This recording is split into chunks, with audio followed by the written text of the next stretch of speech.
Panel అన్న, ఇది generator AMA panel. కొంచెం దీని గురించి ఎక్స్ప్లెయిన్ చేస్తాం.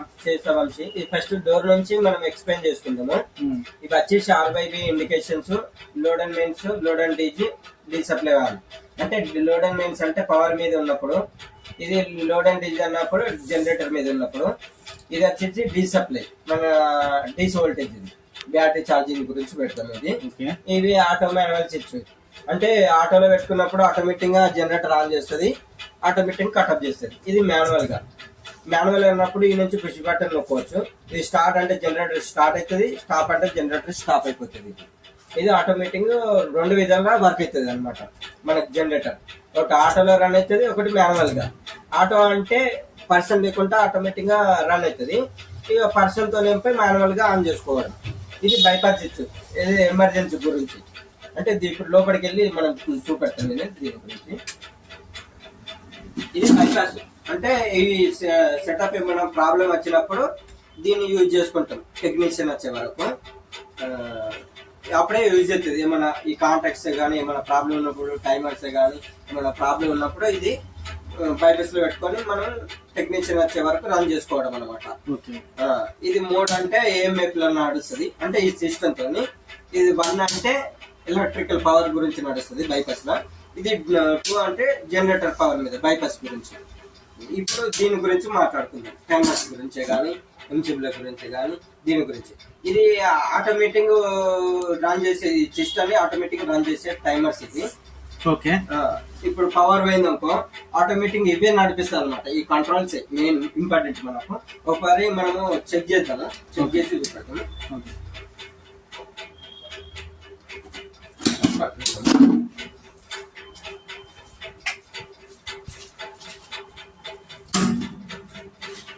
ఇప్పుడు ఈ కాంటాక్ట్ ఆన్ అయింది. ఇది కరెంట్ గా. ఇది ఈబీ అంటే ఈబీ సప్లై అంటే పవర్ది, ఎలక్ట్రికల్ పవర్ది అనమాట. ఈ లోడ్ షిఫ్టింగ్ అవుతుంది ఇక్కడికి. ఈ టైమర్ 3 ఫేజ్.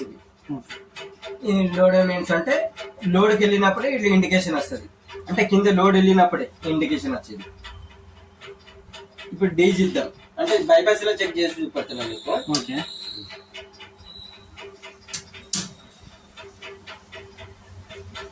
ఇప్పుడు పవర్ పోయింది అనుకుందాం. పవర్ పోయింది. ఇప్పుడు జనరేటర్ షిఫ్టింగ్ చేసినాం మనము. ఇప్పుడు జనరేటర్ మీద ఆన్ అవుతుంది. కొంచెం టైం తీసుకుంటే టైం డిలే ఉంటుంది. ఇది టైం తీసుకొని ఆన్ అవుతుంది. ఇప్పుడు చూడండి జనరేటర్ మీద ఆన్ అవుతుంది అనమాట. ఇది లోడ్ వెళ్ళినప్పుడు లోడ్ అండ్ డిజైన్ వస్తుంది ఇండికేషన్. ఇప్పుడు మెయిన్ సిస్టమ్. ఇప్పుడు 3 ఫేజ్ ఇవి. ఇప్పుడు ఆటోమేటిక్ కట్అప్ అయిపోతుంది జనరేటర్. లోడ్ అండ్ మెయిన్స్ వెళ్తుంది అనమాట. ఇది కట్అప్ చేసి మళ్ళీ అది మెయిన్స్కి వెళ్తుంది. ఇప్పుడు ఇది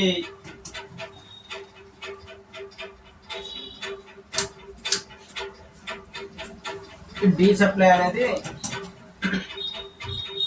దీని ఆటో మాన్యువల్ స్విచ్ గురించి పట్టింది. ఈ బ్యాటరీ గురించి సప్లై, దీని బూస్టింగ్ గురించి ఇది పడతాం మనం.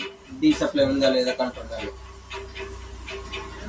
ఈ 2 విధాలుగా వర్క్ అవుతుంది. మంచి జనరేటర్ దగ్గర పెట్టుకుంటాం. ప్యానల్ ఎక్కడ యూజ్ అవుతుందా? అదే జనరేటర్ దగ్గర ఎక్కువ యూజ్ చేస్తాం మనం.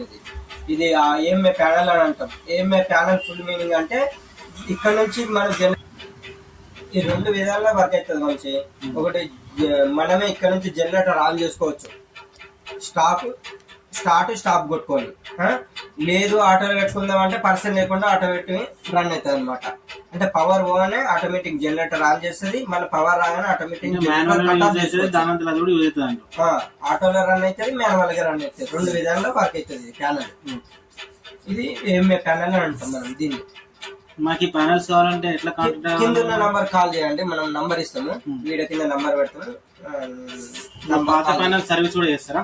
రెండు చేస్తాం. కొత్త ప్యానల్ చేస్తాము, అంటే సర్వీస్ బిల్ చేస్తాము. పాత ప్యానల్స్ గిట్లా మనం ఇంకోటి ప్యానల్ డిజైన్ చేయాలన్నా కానీ మనం సైడ్ చెక్ చేసి డిజైన్ చేస్తాం ప్యానల్స్. అంటే మనం జనరేటర్ ఎంత కేవీ ఉంది, మన ఎలక్ట్రికల్ మీటర్ ఎంత కిలోవాట్ ఉందని చెక్ చేసి మనము ప్యానల్ డిజైన్ చేస్తాం. థ్యాంక్ యూ ఫర్ ఇన్ఫర్మేషన్ అన్న. ఓకే, థ్యాంక్ యూ అండి.